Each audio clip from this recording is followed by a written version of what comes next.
The mystery of life and death, உயிர் வாழ்க்கைக்கும் மரணத்துக்கும் பற்றி ஒரு ஆராய்ச்சி.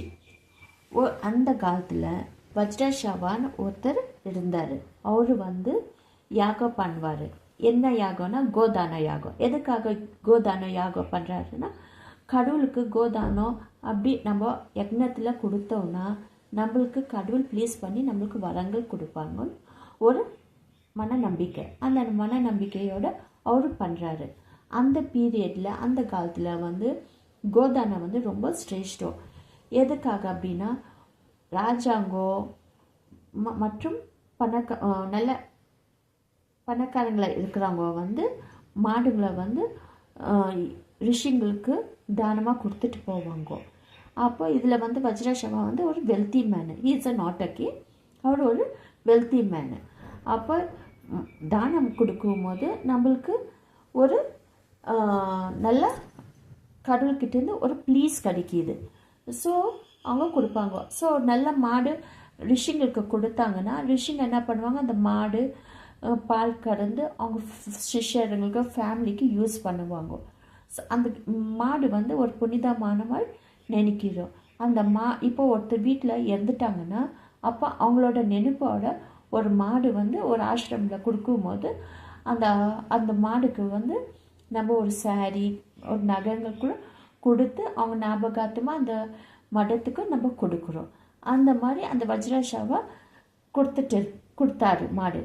அப்போ அவரோட பையன் நச்சிகேட்டா என்ன பண்ணுறாரு, அப்பா அவரை பார்த்துன்னு இருக்கிறாரு. ஏன்னா அந்த காலத்தில் எந்த வீட்டில் மாடுங்கள் ஜாஸ்தி இருக்கோ அவங்க தான் பணக்காரங்கன்னு நினைப்பாங்க. ஆம்பளை ஆகட்டும் பொம்பளை ஆகட்டும், லேடிஸ் அண்ட் ஜென்ட்ஸ் யார் இருந்தாலும் யார்கிட்ட மாடு ஜாஸ்தி இருக்குதோ அவங்க தான் பணக்காரங்கன்னு அர்த்தம். அப்போது வஜ்ரஷவா கிட்ட ஜாஸ்தி மாடு இருக்குது. ஆனால் அவர் என்ன மாடு கொடுக்குறாரு, நல்ல மாடு கொடுக்கணும். நல்ல மாடு கொடுத்தாதான் அவங்க நல்லா பால் கறப்பாங்க. ஆனால் வஜ்ரஷவா என்ன பண்ணுறா, வயசான மாடு, அப்புறம் எந்த மாடு குழந்தை பெற்றுக்க மாட்டேங்குதோ அந்த மாடை தானமாக ரிஷிங்களுக்கு தானமாக கொடுப்பாங்க. ரிஷிங்க அந்த மாடு வச்சுன்னு என்ன பண்ணுவாங்க, ஒன்றும் பண்ண முடியாது. அப்போ பையன் சொல்கிறான் அப்பா கிட்ட, அப்பா இது ரொம்ப தவறுப்பா நீங்கள் பண்ணுறதுன்னு. அப்பா பேச்சு மகன் பேச்சு கேட்டு அப்பா ரொம்ப கோவமாயிடாரு. என்ன நீ பேசுகிறேன்னு. அப்போது நான் கடவுளுக்கு நம்ம தானமாக ஏதாவது ஒன்று கொடுக்குறோன்னா யக்னத்துக்கு அது நல்ல பொருளாக கொடுக்கணும். இந்த மாதிரி எல்லாம் கொடுக்கக்கூடாது. நானும் நல்ல பொருளாக உங்கள் மகன் இல்லை, நீங்கள் எந்த கடவுளுக்கு எனக்கு தானமாக கொடுப்பீங்கன்னு கேட்போம். கோபத்தில் நானே மரண கடவுளான யம தர்மராஜுக்கு உனக்கு கொடுத்துருந்தேன். அவன் இதை கேட்டுட்டு கோவப்பட்டுட்டு அப்படியே அப்பயே வீட்டு விட்டு கிளம்பி வந்துடான் யம தர்மராஜா வீட்டுக்கு போருக்கு. அப்படியே அப்போ அந்த காலத்துலலாம் ஹெவனுக்கும் எர்த்துக்கும் ஈஸியாக போயிட்டு வருவாங்க. அந்த மாதிரி நச்சிகேட்டா யம தர்மராஜா வீட்டுக்கு நடந்துக்குன்னே போயிட்டு வர, அதான் ஹெவனுக்கு போயிட்டு வர்றாரு. போயிட்டு வரப்போ அப்போ அங்கே யம தர்மராஜா வீட்டில் இல்லை. யம தர்மராஜா அவர் வேலைக்குன்னு எங்கேயோ போயிருந்தார். அப்போ அவர் வர வரைக்கும் காத்துக்குன்னு இருந்தார்.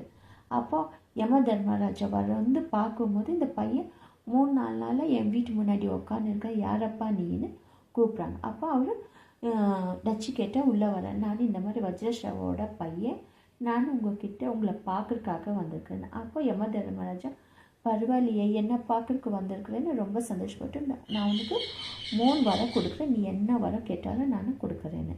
ஸோ அப்போது நச்சிகேட்டா 3 வரத்தில் எனக்கு எங்கள் அப்பாவுக்கும் நல்ல அண்டர்ஸ்டாண்டிங் வரணும், பீஸ் இருக்கணும்னு சொல்கிறாரு.